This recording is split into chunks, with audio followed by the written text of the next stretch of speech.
It is 8:30, we're call meeting to order. Is there anyone here from the public who would like to make a comment? The first item on our agenda is approval of the minutes of our most recent meeting, which was January 11th. There's a motion to approve. There's a motion and a second. Any discussion? All those in favor, please say aye. Aye. Any opposed? Motion carries. Next item is approval of the legal bills from Tony Lopes, Devereaux and West that covers December of 2016 for a dollar amount of $14,310.29. Do we have a motion to approve? Second. There's a motion and a second. Any discussion? All those in favor, please say aye. Aye. Any opposed? Motion carries. Next item is approval of the legal bill of Abbott Sheehan for December of 16 for $605.62. Do we have a motion to approve? Second. There's a motion. Judy was handling the big bills. All those in favor, please say aye. Aye. Any opposed? Motion carries. The next item, we have a bunch of ratifications. Mr. Hoffman, just want to describe them, please. Sure, most of them are part of our normal capital program. The biggest thing you'll see in there is the bill for the painting of the south approach at Mount Hope Bridge. We have just started that project, so they erected all the scaffolding, and they will start the painting in March. Any questions on these ratifications? There's a motion, is there a second? Second. There's a motion and a second. Any further discussion? All those in favor of the ratifications, please say aye. Aye. Any opposed? Motion carries. Next item relates to some work on the Secundit River Bridge and also some work on, I think, the Evans Avenue Bridge and the Humboldt Avenue Bridge. Let's get a motion and we'll get a description from Eric. Is there a motion to approve? Is there a motion? Is there a second? Second. There's a motion and a second. Mr. Stauffenberg, can you describe what this work is? Yeah, this project is to have Mon Whitney prepare the bid docs to go and do some repairs on the Secundit River Bridge, Evans Avenue Bridge, and Hummus Bridge. Basically, what we're doing is we're going to go in and repair some of the parapets. After construction of those facilities, there was some cracking. We've monitored that, and we now need to go in and get those repairs done. So we will do the design of that this spring. We're going to go out to bid for that this summer, and hopefully we'll have all that work done this fall. Okay, and this predates Director Almeid's role at Department of Right. But I think so when was this bridge constructed? The bridge was constructed in 2011, 2012. Okay, and there are already cracks.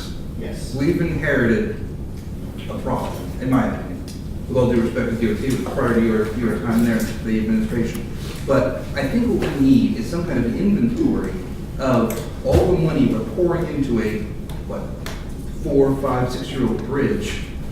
It's just insane. And I think, so I'd like to see that for the next meeting, because we've already approved other actions related to this, because this is just design work. This isn't related to the actual construction. We have in our capital plan now $3 million for the remedy. No, I'm saying, Yeah, this is just for the design of that. That's my point. So there's $3 million on top of this, you're talking about real bucks. And I just think it's a problem, because this authority has maintained the structure that we've had for a long time in a really good way.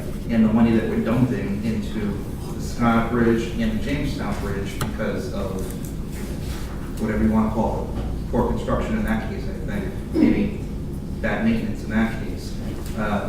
It just doesn't seem fair for the toll users of the Newport Bridge to be subsidizing or be able to pick up gas tax money. I just think we need to, before this gets out of control, I guess, so I think it would be useful for the board to see some kind of inventory of the money that, not maintenance is different, but, reconstruction and rehab work on a brand new bridge doesn't make sense to me. I'd like to also see along with that an analysis of the additional funding that DOT is providing to the Bridge and Turnpike Authority in relation to the overall actual cost for the assets that we turn over.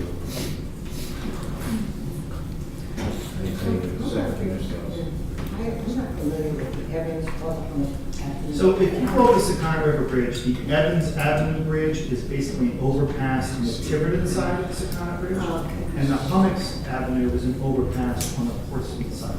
Oh. So there's roads in the So general they're just vicinity. overpasses, No, so it's the major bridges, is the Concord River Bridge, and then the other two are overpasses, but they are still considered bridges. And you'll see on the next agenda, we have to do the routine inspections. So so what does this engineering fee, what is it, $1.5 million? No, Is that- No, $98,000. Oh, $98,000. Yeah. So does this cover, in addition to the design related to cracks, additional inspections? Nope. Just, This is Just for to, you. to do the design, prepare the bid package, do the advertising, and select the bidder. do you have preliminary estimates of what that repair is going to We do about $3 million. be? $3 million? Any other discussion? All those in favor, please say aye. Aye. Any opposed, motion carries. Next item relates to inspection, a biannual inspection of the Humboldt Avenue Bridge, which is out, as Commissioner Morse just pointed out, is out in Portsmouth. We have a motion and more discussion. So there's a motion and a second. Mr. Rothenberg, Mr. Scott. It's the routine National Grid standards. You have to do an inspection every 2 years of bridges. This one's up for its biannual inspection. Any questions? Has to. Any questions or discussion? All those in favor of the contract, please say aye. Aye. Any opposed? Motion carries. The next item relates to the work being done on the maintenance storage building, and the contract goes to R.A. Cataldo, which is for construction inspection services. Do we have a motion? So there's a motion, is there a second? Second. There's a motion and a second. Mr. Rothenberg, you want to describe that? Certainly, we have started construction of our maintenance building, to put our snooper, the sweeper, and some of that other equipment in place. It's a metal building, and under contract 1515, R.A. Cataldo was one of our consultants chosen. They're going to do the construction supervision of the erection of the building. Who is going to do it? It's right underneath the bridge, right over there. So it's in Jamestown, it's right underneath the west coast. We did not make trees down. We do not need trees on this And, show. you finally got clearance, I think. We finally got, it was a battle. Yeah. The town of Jamestown garage is right there. They don't have anything like we had to put in to put up. But, Fire inspection issues. yeah, we got through the state, we went through all our hearings, and they finally approved And us. whose property is the town of Jamestown building? It's theirs now. Whose was it before? It was us. Oh, Yeah. just want to make sure. Any other discussion? All those in favor, please say aye.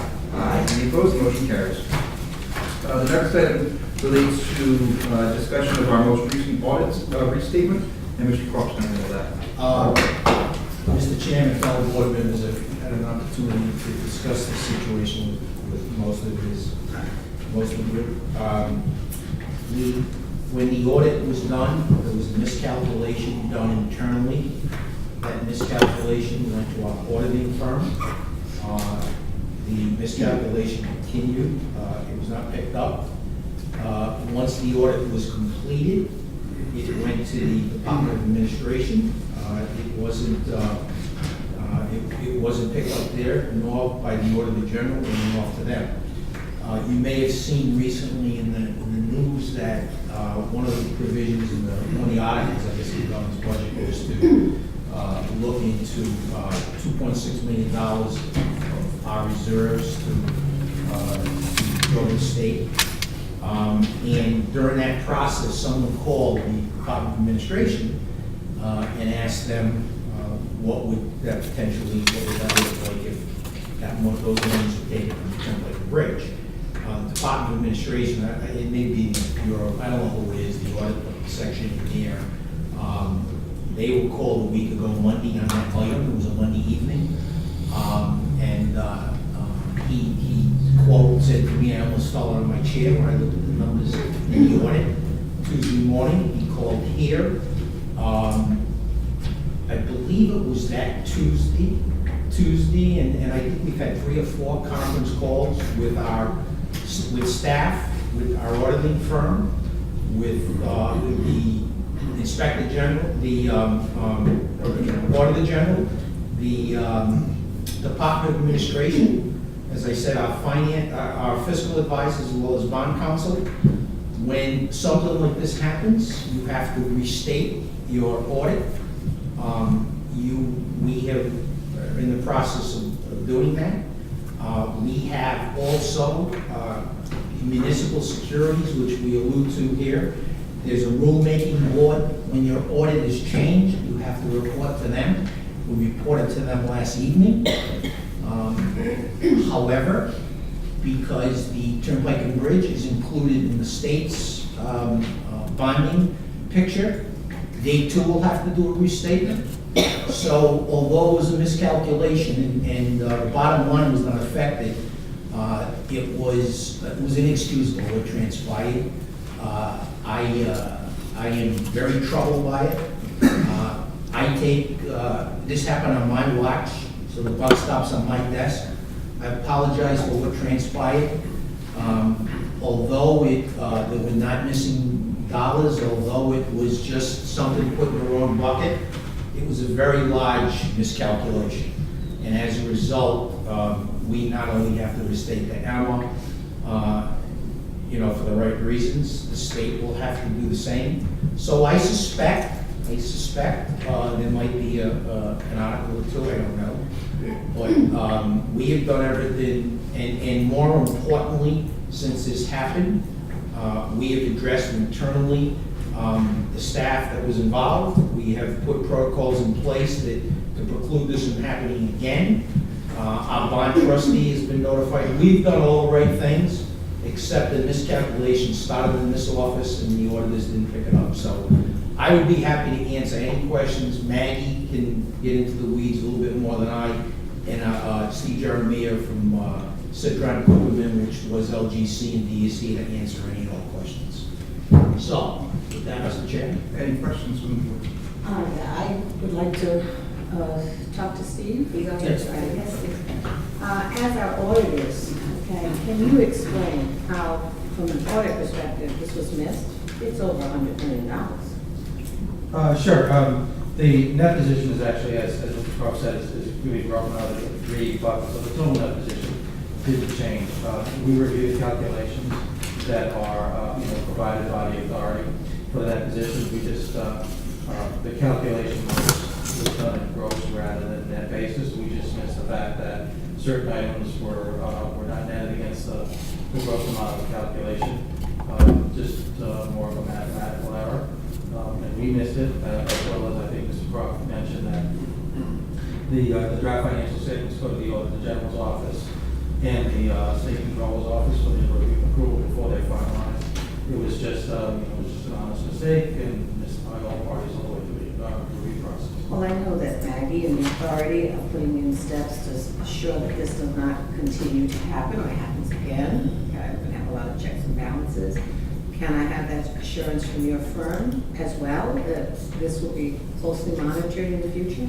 Yeah, absolutely. We've already even had a conversation with authorities internally in terms of having a revised or having the calculation provided to us and before the final drafts are issued, because we review the calculation with them on an annual basis to make sure that it's not materially misstated when the draft financial statements are being presented to the board and the other parties they review as well.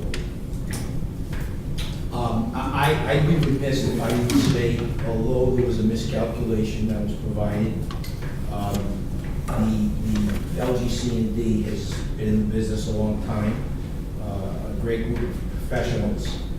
I think it's inexcusable that an error was picked up. Yeah, that's my concern.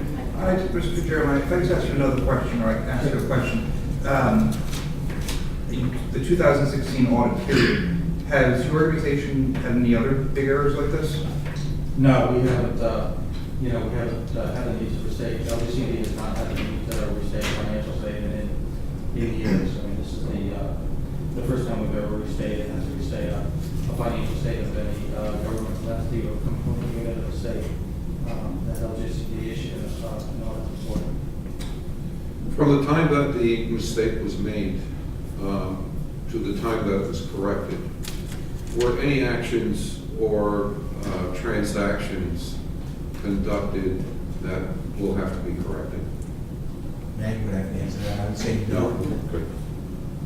Okay, so the error was caught before anything any of that money was spent or transacted. Yeah, it didn't affect anything with revenues. It was just literally in the wrong bucket places. And so, and the bottom line still was the same. So the bottom line was the same. No. It didn't result in any, wanna asking for additional No, money in no, budgets. it was or- revenues, no, nothing at all. It's just a certificate.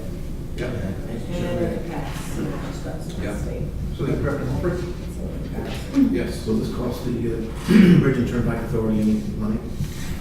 No, we will not be charging. So Anything you- as it relates to the restatement, You'll bear the cost of it. absolutely.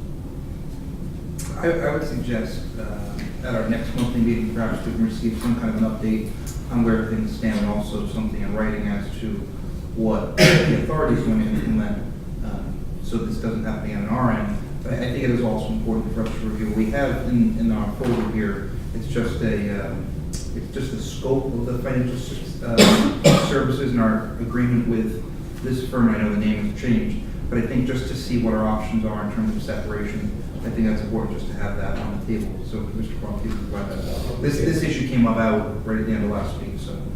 And I just want to point out to the board, we obviously, we're some board members.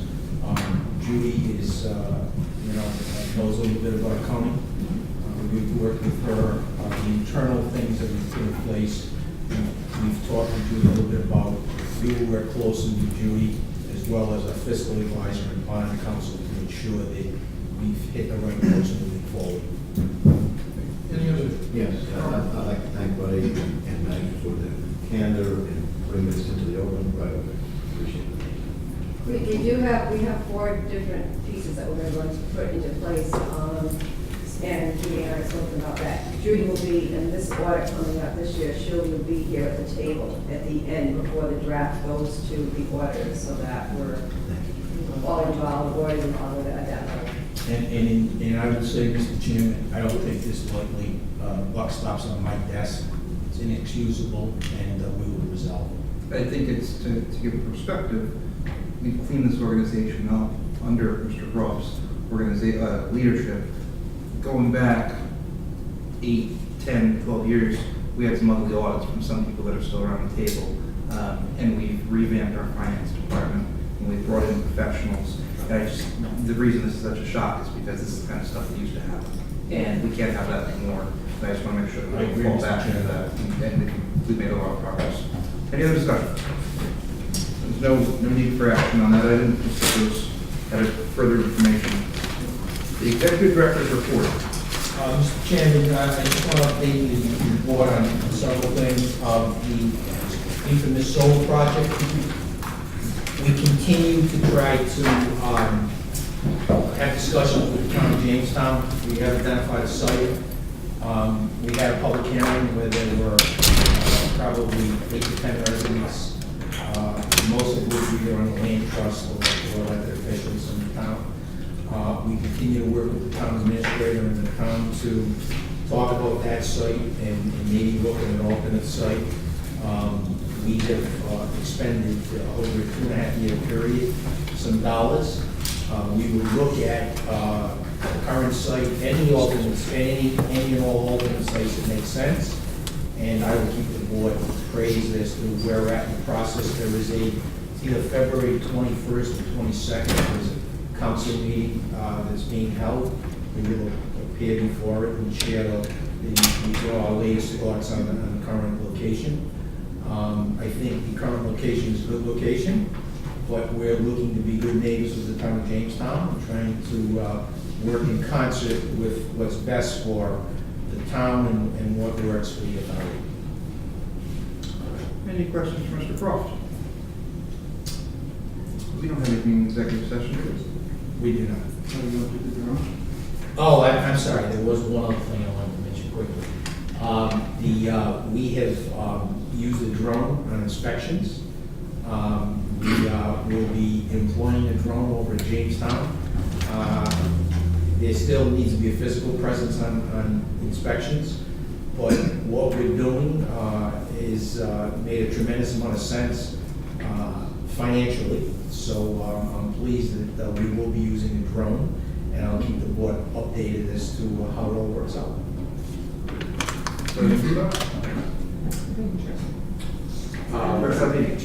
Through the chair, I'd like to introduce to the board our new acting COO at DOT. Lauren Doyle is sitting behind me. Welcome. And Peter Garino, as you know, is left for greener pastures. Greener is an understatement. And, but while he'll be sorely missed at DOT, we have a real good bench. And Lauren was our CFO. And so far, the transition has been seamless. I expect that it'll be business as usual at DOT. Welcome. Do we have a motion to adjourn? So There's a motion, is there a second? There's a second. Any other discussion? All those in favor of adjournment, please say aye. Aye. Any opposed?